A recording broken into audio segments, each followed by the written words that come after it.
here we go. Welcome, everyone. Hey, a special welcome to Cheryl Hodge. Yes. She's going to be leading us in music today. Welcome, Cheryl. Thank you so much. Yeah. It's so great to be here. Hey, let's everybody stand up and sing if you can. Hello out there in TV land, YouTube land. We're going to start with one of my favorites. This is called Even Now. Here we go. Even now I am able, even now I am free, even now I can feel the Spirit washing over me, even now I can find the love in everyone I see, even now I am free. Here we go. Even now I am healthy, even now I am whole, even now I can feel the Spirit deep down in my soul, even now find the path of peace and harmony, even now I am free. One more time, even now. Even now I am able, even now I am free, even now I can feel the Spirit washing over me, even now I can find the love in everyone I see, even now I am free, even now, one more time. Even now I am free.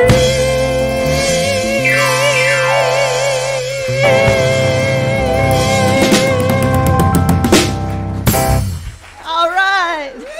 Take a moment to greet one another this morning.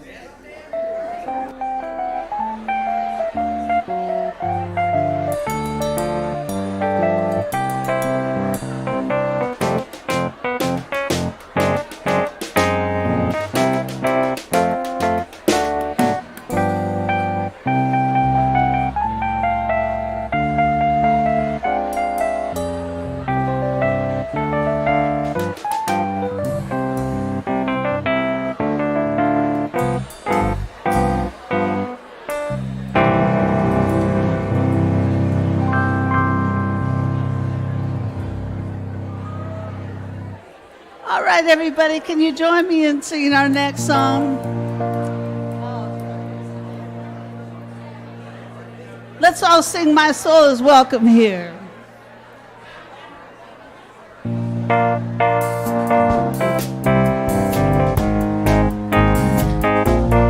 I'm in the right place at the right time. I am just where I'm supposed to be.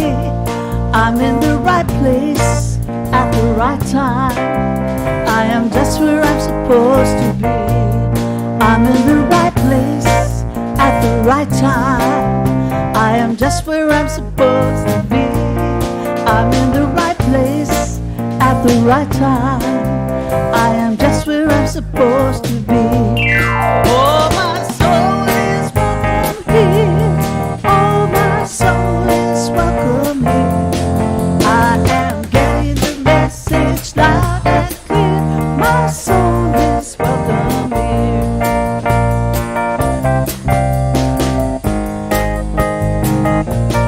I'm in the right place at the right time. I am just where I'm supposed to be. I'm in the right place at the right time. Just where I'm supposed to be. Oh, my soul is welcome here. Oh, my soul is welcome here. I am getting the message loud and clear. My soul is welcome here. Oh, my soul is welcome here. Oh, my soul is welcome here.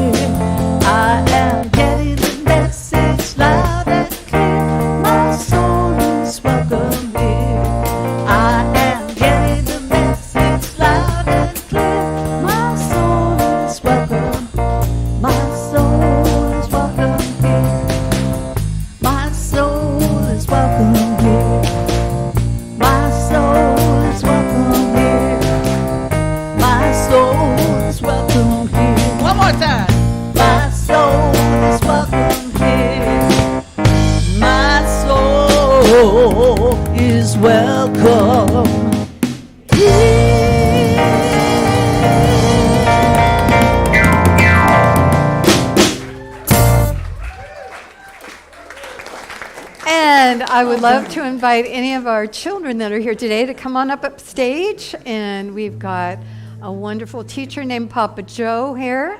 And in addition to our wonderful regular kiddos, we have my granddaughter and my grandson as well.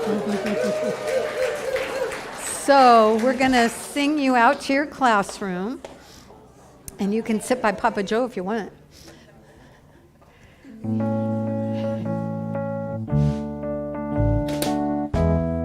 Here we go, everybody. Hooray for the world, I'm glad to be on it.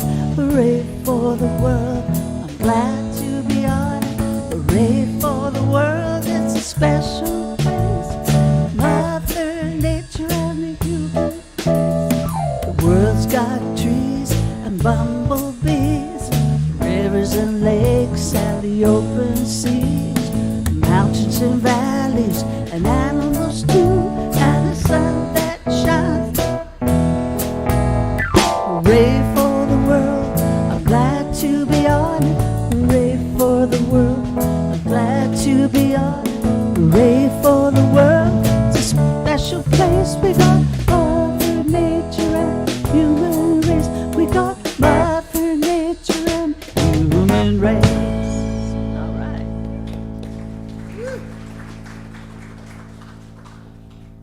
Good morning, everyone, and welcome to the Center for Spiritual Living, Bellingham. My name is Ronna Biggs, and I'm your practitioner of the day, and happy to have everyone here. So please silence your cell phone and settle in. And it was just lovely to see so many people at the fair yesterday, too. That was just very, very lovely. So for prayer practitioners, we invite you to connect with us as you need to throughout the service or after the service. We have Susan Jancic and Jackie McConnell are in service today. And we also have a prayer vessel that's in the back of the sanctuary that we can direct you to if you'd like to write a written request for a prayer. Our practitioners will be so happy to support you in that process. And so I'd like to invite you to join me in a prayer this morning. And breathing into this moment, I know that there is one life, one love. It is divine wisdom that has conjured so elegantly to bring into existence this very moment. And I trust that indwelling nature in me is source speaking, and that I am so connected, that each person here is so connected to that one life, one love. And on this beautiful day, as the song so says, we swing wide the doors of our heart, open wide, letting love pour out, allowing joy to be unleashed, and allowing peace to settle. And what a joy is this day that we gather in celebration and community, with kindnesses offered and received, with inspiration so flowing. What a joy is this moment. And I know and trust this deeply. I am so grateful for this time together, for as every moment is precious and sacred, and an opportunity to grow and love even more. And I release this prayer into divine law, knowing that it is true. And what a good morning this is. And so it is.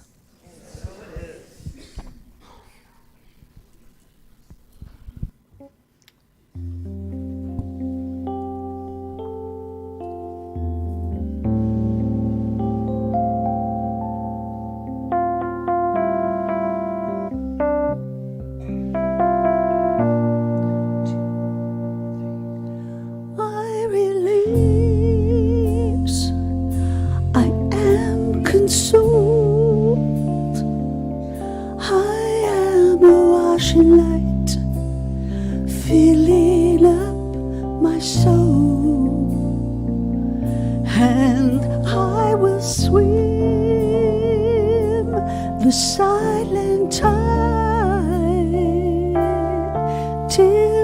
it's revealed to me, till it's revealed, I am washed in the light.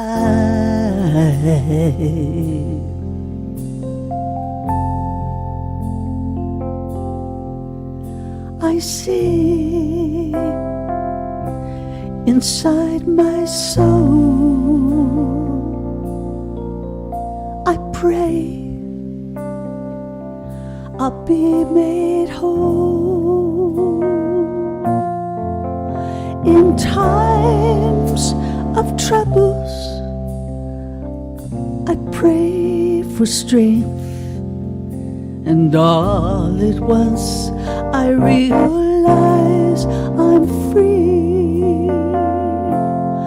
I release, I am consoled. I am a washing light, filling up my soul, and I will swim the silent tide till it's revealed to me, till it's revealed I'm in the light.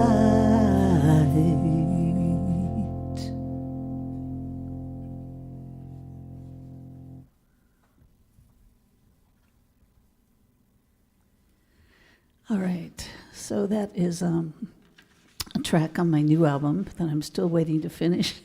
I've only been working on it for ages, but and I'm going to follow that up with another original. And this song is the opposite of that last one in a way, in energy. And feel free, if you want to sing along, you're definitely invited to sing along with me. I was told Andrea's message is about being open to things, opening up to energies, and that's what this song is about. I am open to the universe. It's kind of a earth, wind, and fire kind of vibe. So feel free to clap along or sing along or whatever you want to do. 1, 2, 1, 2, 3, 4.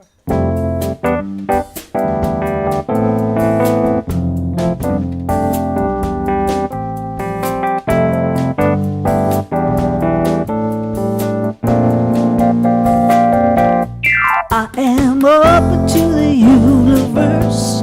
I'm engaging with the universe. I am open to the universe and all its gifts. I am open to the universe.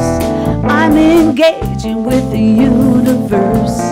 I am open to the universe. I feel the lift while I walk in silence. Our heads held down when healing rays of sunshine are all around. Confronted by our baby, we'll learn the truth. The healing power is inside. Just set it loose. Here we go. I am open to the universe. I'm engaging with the universe. I am open to the universe and all its gifts. I am open to the universe. I'm engaged with the universe. I am open to the universe. I feel the lift.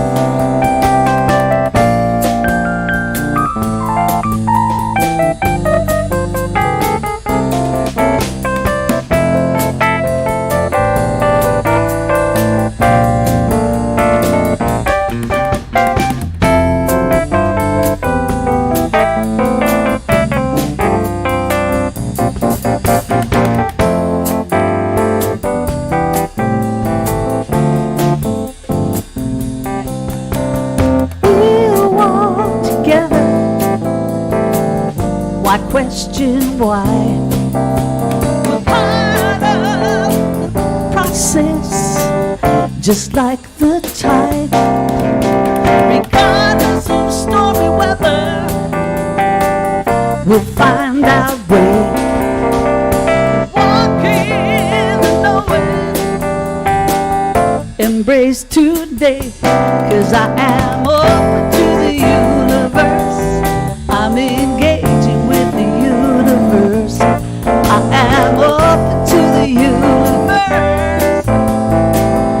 I feel the lift. I am open to the universe.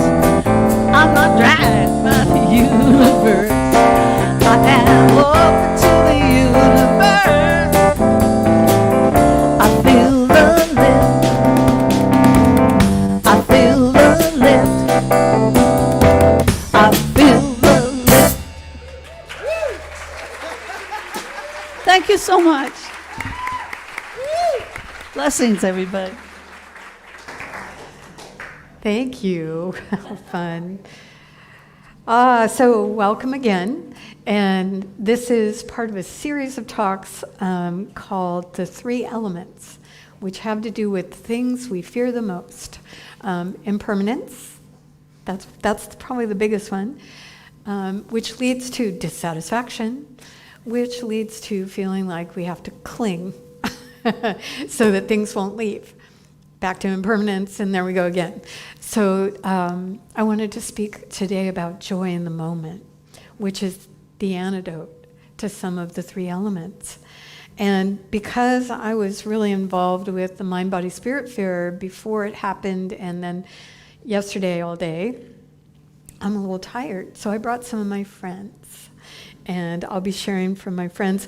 I'm going off a quote by the famous Tibetan American nun, Pema Chodron, and the quote goes like this: "If your mind is expansive and unfettered, you will find yourself in a more accommodating world. You will find endless, interesting experiences. That quality isn't inherent in the experience, but rather in your state of mind." So she's pointing to a couple of things that are really important when we start talking about joy in the moment. So first of all, she's saying basically there's a way to step out of the fear of impermanence. There's a way to step out of dissatisfaction, and there's a way to step into life that allows us to be larger in our ability to see and experience the world. And that, for me, is really why I stepped onto the spiritual path. I don't know about you, but in my family, I had my father and my beloved grandmother started having heart attacks when I was younger than 5. So by the time I was 5, my mom had taught me how to turn on an oxygen tank, which, at the time was, I'm sure she was like, someone's got to know how to do this. But I was 5. And so all of a sudden, impermanence was a reality for me.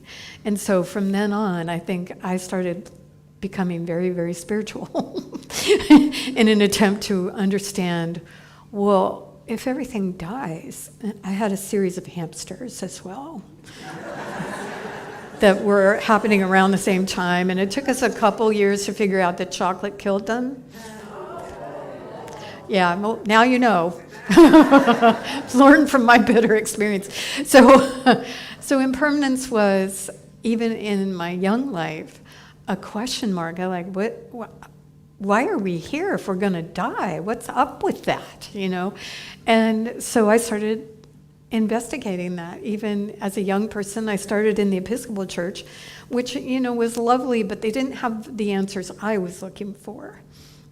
They basically were saying, well, turn your life over to somebody else and it'll all be fine. And I'm like, but I only have this one life. I don't want to turn it over. It's too short already. So I came in my teens to the spiritual path that I've been walking ever since, which is the science of mind, and later added a Buddhist meditation practice. So impermanence was up. And I learned a lot from both of these paths. So I've brought you first someone that started coming into my life somewhere in the middle, and her name is Mary Oliver. And Mary Oliver has been such a solace to me because she had a rough childhood herself, and she moved into nature as a way of healing and revealing.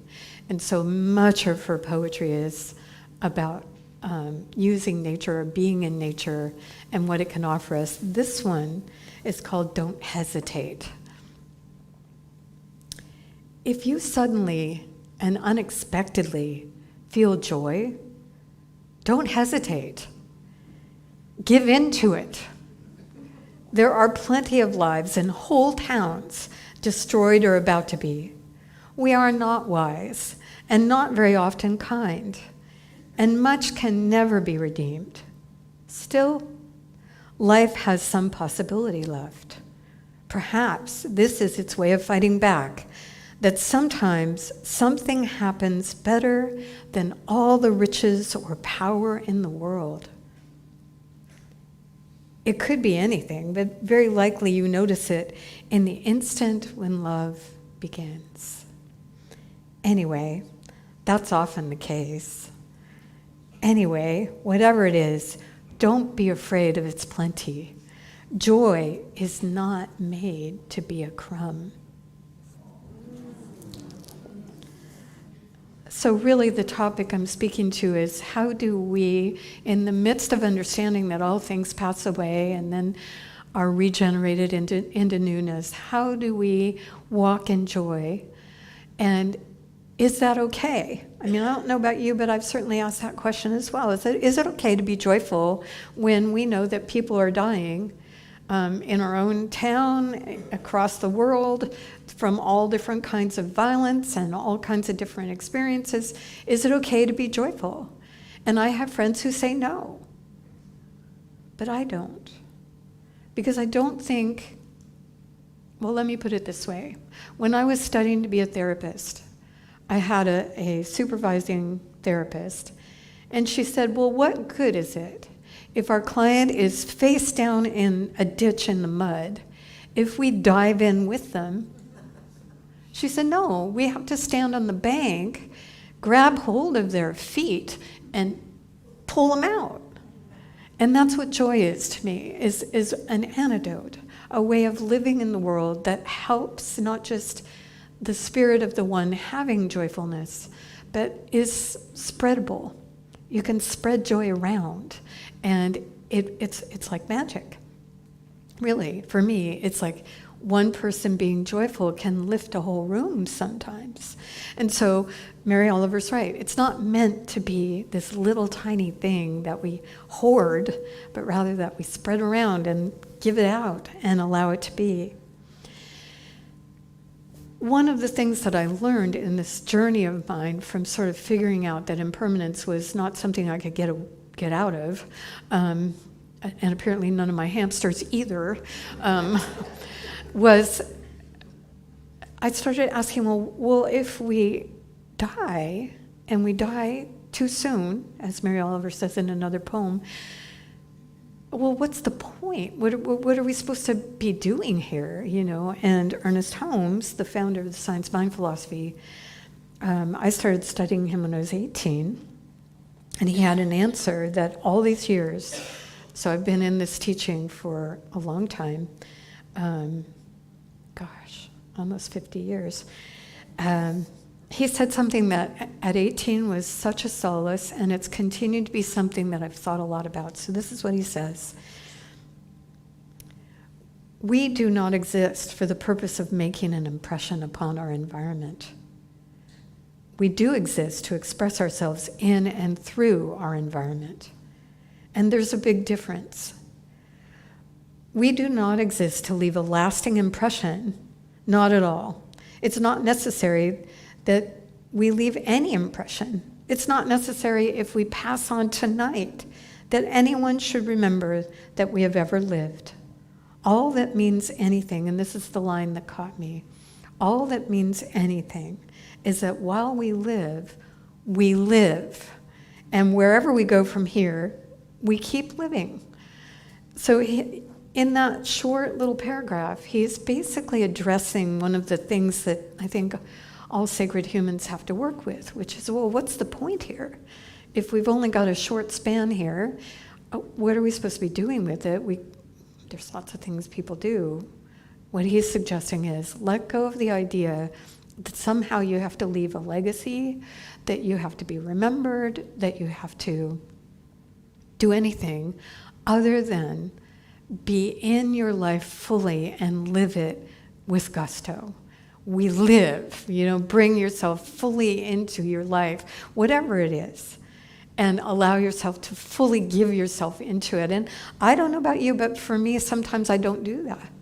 Sometimes I'm not fully engaged in bringing who I am. And why would that be?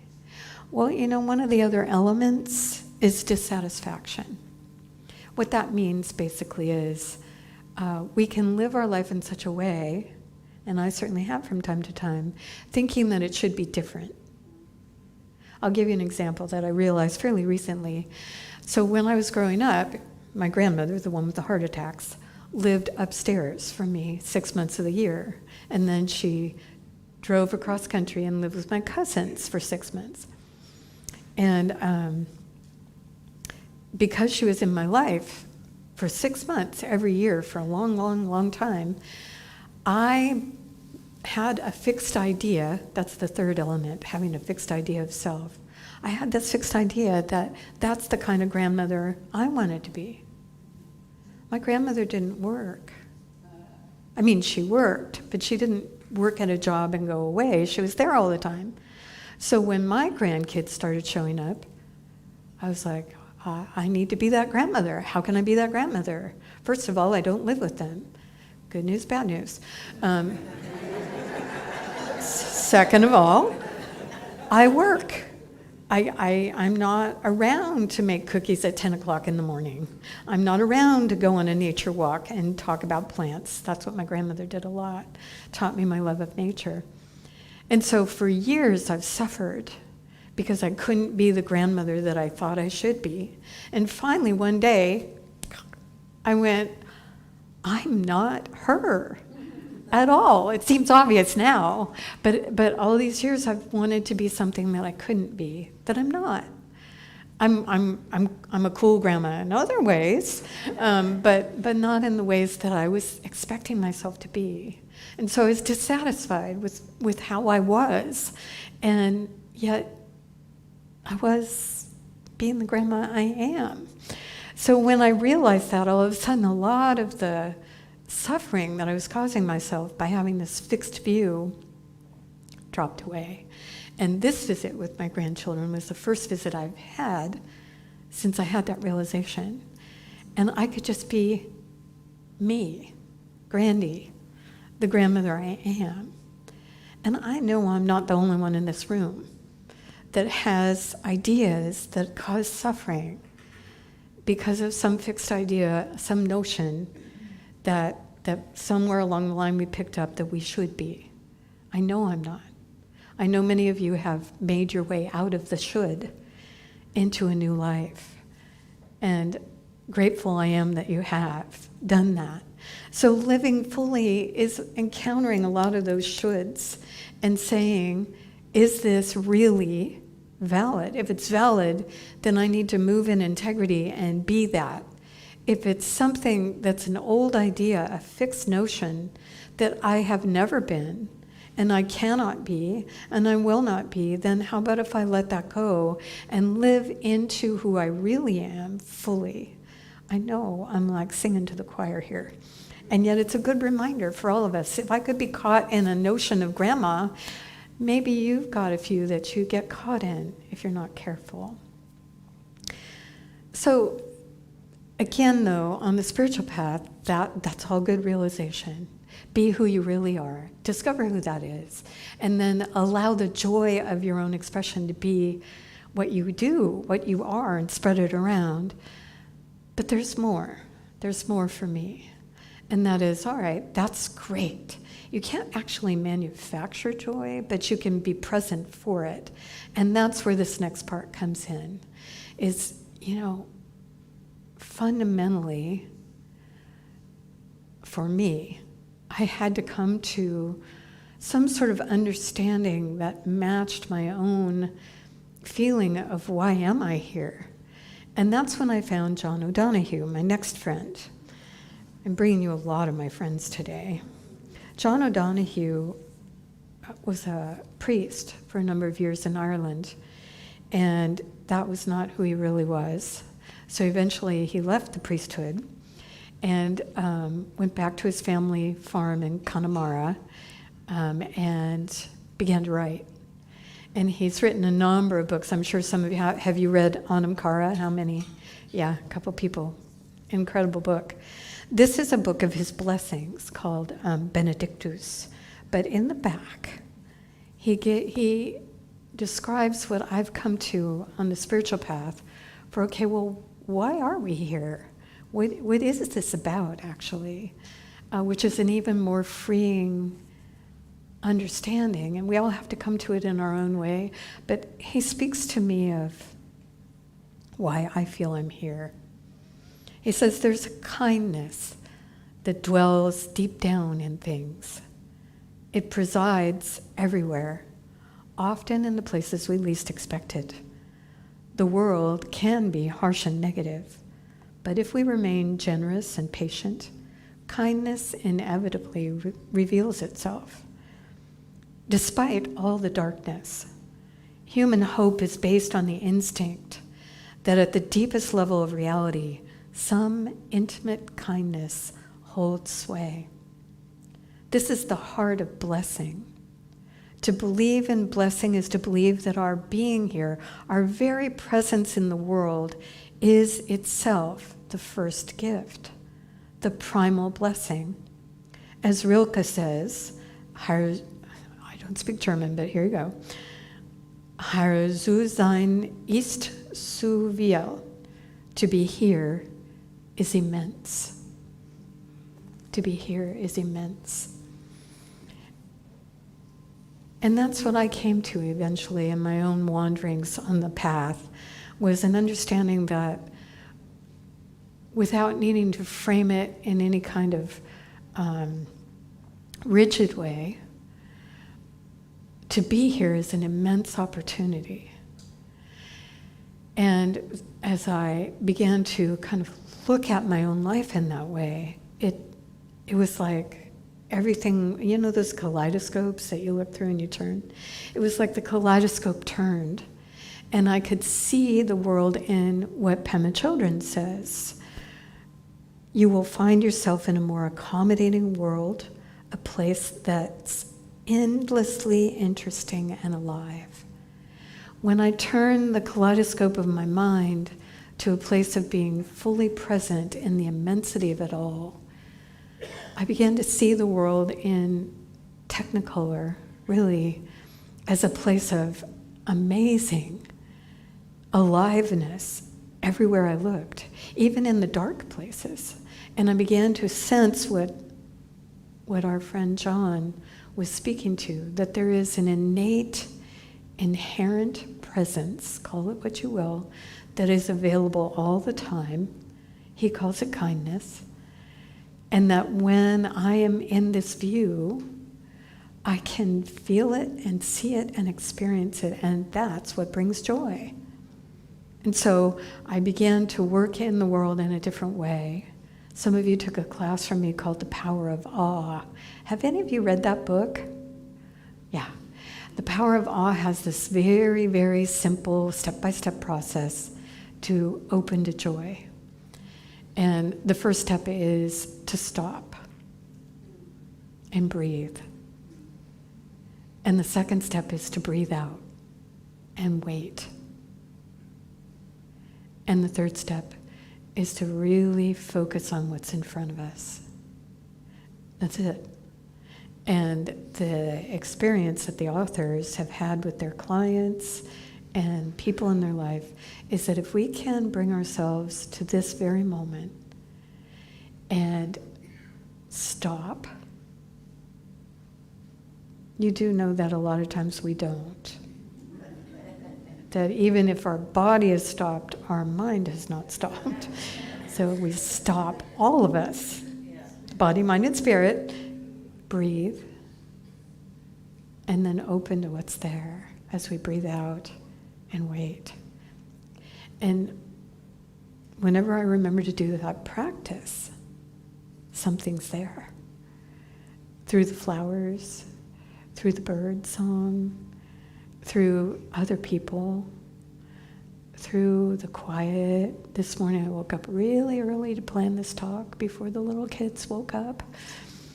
And so I got to have a cup of coffee on the deck and just listen to the world wake up.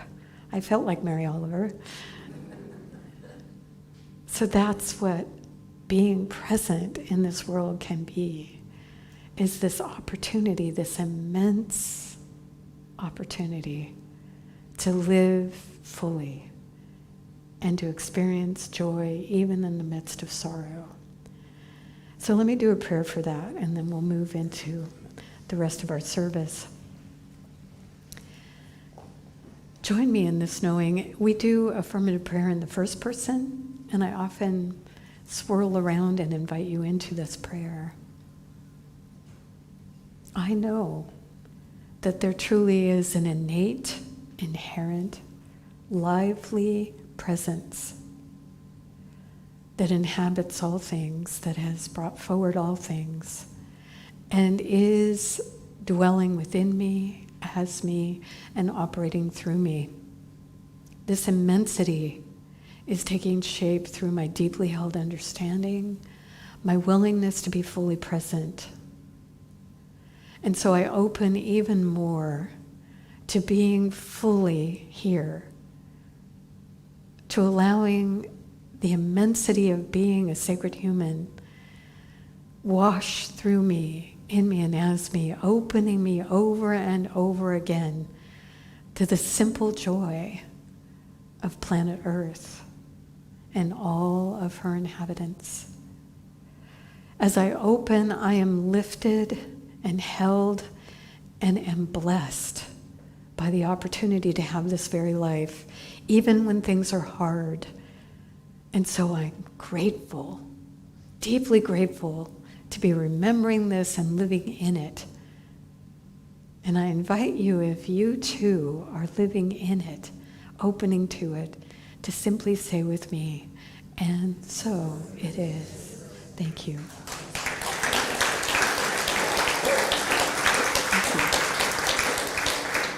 I'm going to invite our band to come on up, and our ushers are preparing for the offertory. This is a time when we deeply, gratefully thank you for all the gifts that you bring to the center, financial, but also this last couple of days, many of you have brought gifts of service. So thank you, thank you, thank you.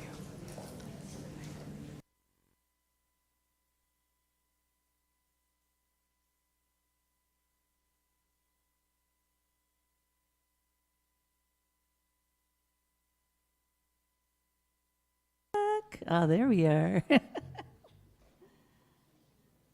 All right, everybody. So again, I'd invite you to join me on the choruses. And this is my Oh Happy Day song on the album, so to speak.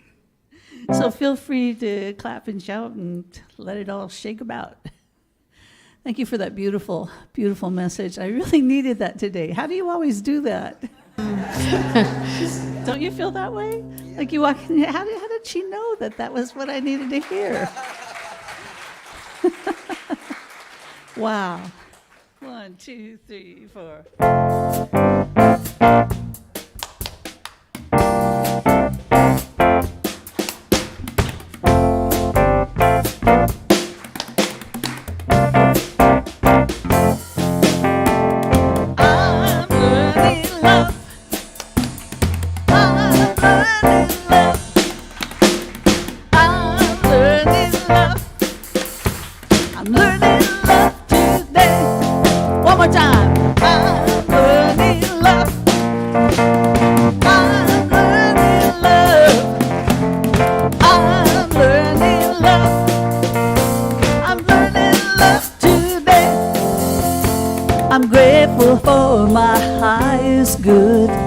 Grateful for the love we share, There's also many ways to say I'm learning love today.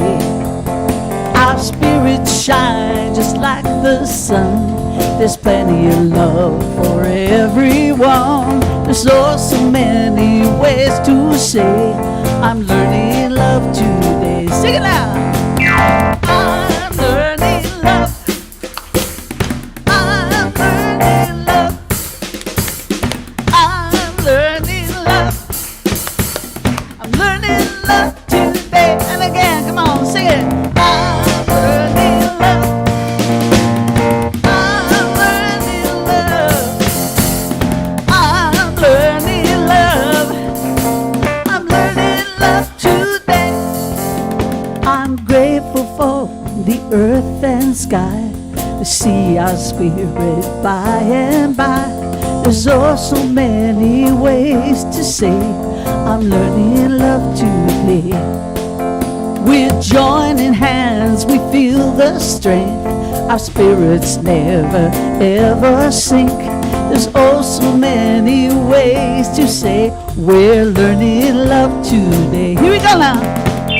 We're learning love. We're learning love. We're learning love. We're learning love today. Stand up and sing it now. We're learning. Everybody stand. We're learning love.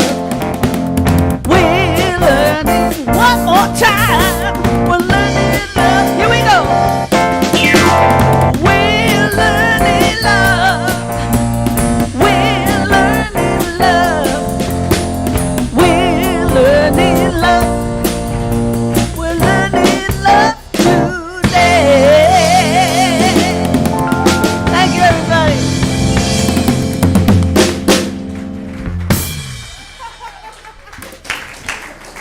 I would like to invite our youth advisor, Rylan, and Bright, who was just nominated as, I don't even know the title, Bright.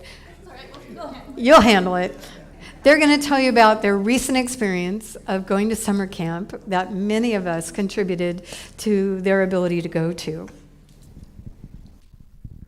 Good morning, everybody. My name is Rylan. I'm the teen advisor here at CSL Bellingham. And yay, we are back from camp.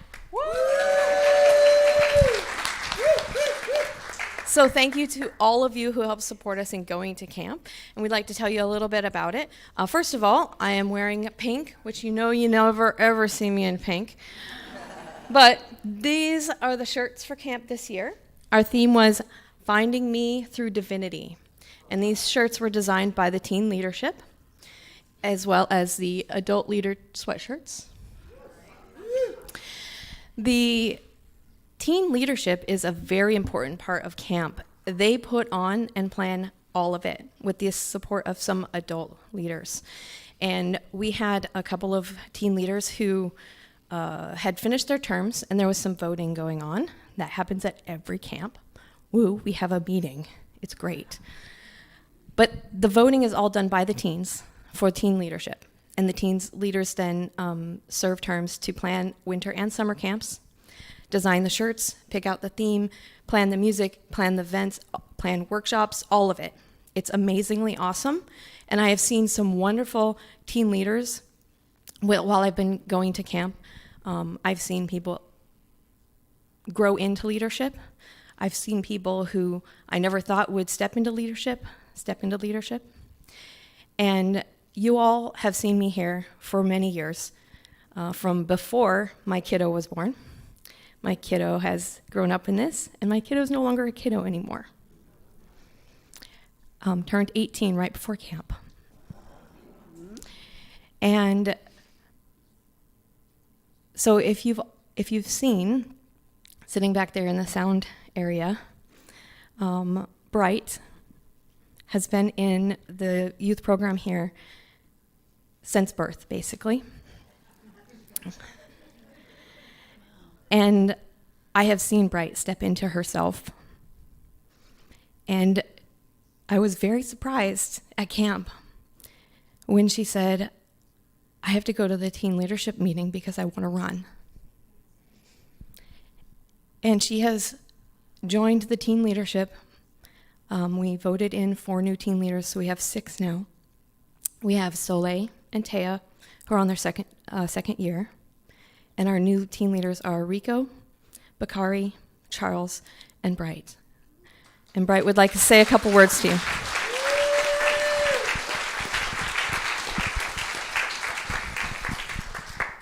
Hello.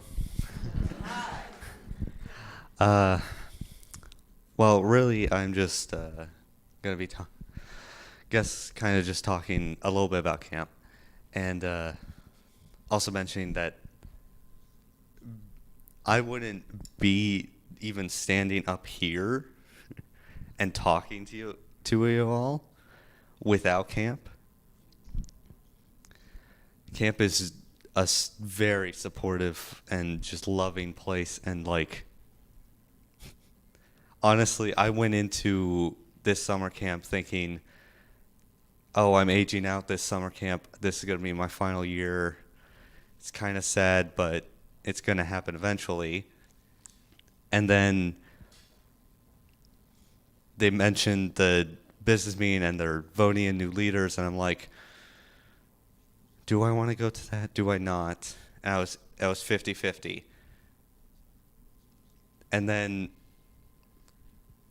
and then throughout camp, I was staying at 50-50. I was like, okay, I'm going to go to the leadership meeting, but I'm not going to say anything too much. I'm not going to confirm or deny. And then I went to the business meeting, and it's like, I was like, all right, I'll put in the paperwork. I might not run. That went all the way up to the point where I gave a speech in front of all the teens and the advisors and everyone, saying how much I would love to be in the role and how inspired and safe and I just, afterwards, I realized that the entirety of camp had prepared me for it, basically, because of how loving and safe it is, and I wanted more and more people to have that sort of place. So I I got voted into leadership. I don't know if you were told. And so I wanted, and I'm going to really push for more teens and more and safe and more loving and everything in teen leadership.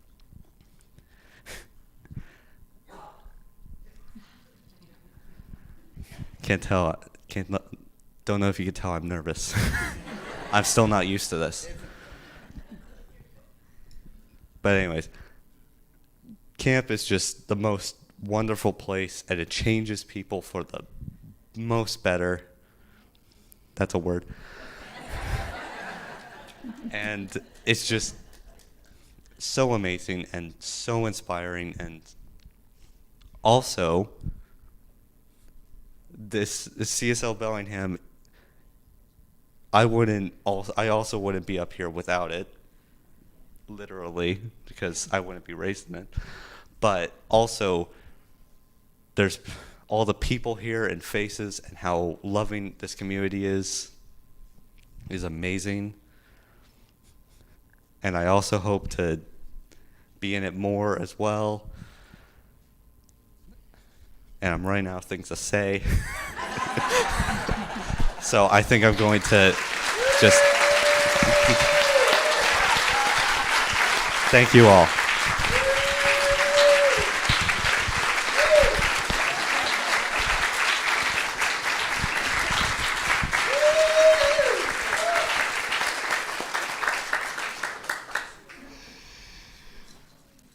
So I've talked about the teens I've seen grow and change and how amazing camp is, and now you've seen it in someone that you all know.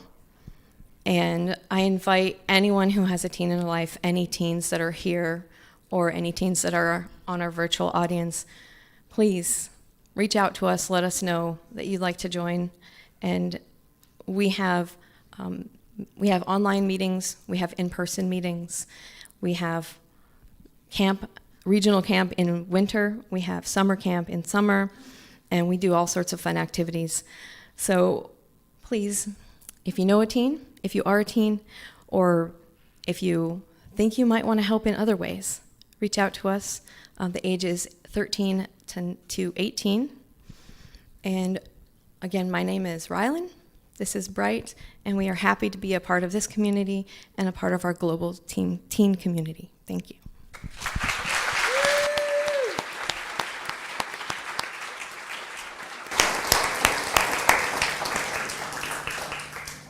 Okay, my clicker percent. This Friday, if you have never experienced the Walrus, I invite you to buy a ticket and come. They are an incredible band, very excited to be here, and we're going to be doing Beatles sing-along with them, and I don't think you'll regret it. Whether you're an old person who grew up with the Beatles or you're a new person just discovering them, this is a wonderful way to get together and sing as a community. So tickets are available on our website. We'd love you to come. And the teens will be offering concessions to make money for winter camp. Also today, this very day at 3:15 here in the sanctuary, you're invited for absolutely free to come and be an audience to the incredible people who are putting on My Man Godfrey, which is a radio experience, and it's a Gourmets for Good. And so we need people to be able to come and listen to this host of actors and actresses who unknowingly signed up to do those and are a little nervous. They could use some support. So 3:15 today, absolutely free. Just come on in and be their audience. That's fun. And children's outdoor program. You know that we lost Nico to a unbelievable, I don't know, I can't remember how long her canoe trip from Minnesota to Canada was with teenagers in canoes and provisioning and camping in Mosquito Land, but she's gone. And we are looking for another teacher to work with our wonderful Nevin and Papa Joe. And so if you know someone that would like a very part-time job as an outdoor teacher, let me know, and we'll talk to them and sort of describe the program and have them come and look around. We'd love to have some folks that you're connected to be part of our program. Before we do that, a couple other things. Don't forget that we have the used book sale in with the snacks and coffee. It's such a good combo, and we invite you to go on in.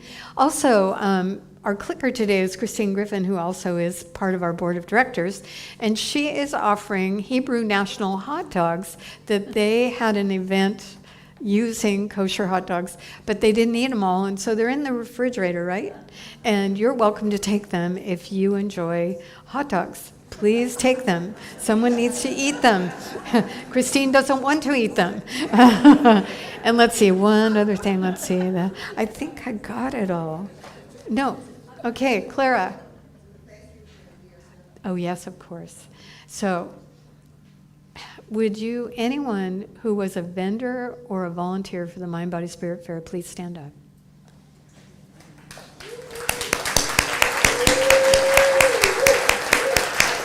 "42 vendors, uncounted volunteers made this whole thing happen. I saw that many of you were here. Thank you for attending and being part of it. Thank you for being part of the prayer team. Thank you for being part of the Mind, Body, Spirit Fair team, and I wanted to especially call them out. First and foremost, the one that worked absolutely the hardest was Clara Duenas.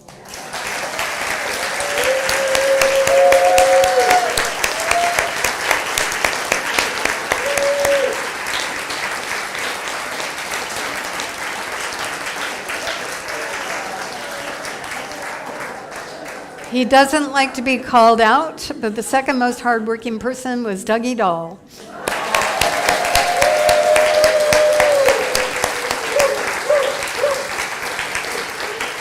So Clara, Dougie, Jen Brown, Jen, are you here? She may not be because she worked her butt off too. And Chris and Malcolm, would you stand up? They're part of our team.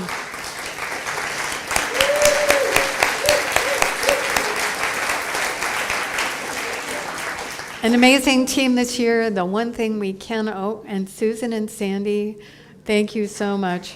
Hard. Amazing team. We couldn't control the weather, so it was very hot. But people came anyway, and the vendors were very happy, and so was I. So a wonderful time was had by all who came and offered what they had to offer. Thank you so much.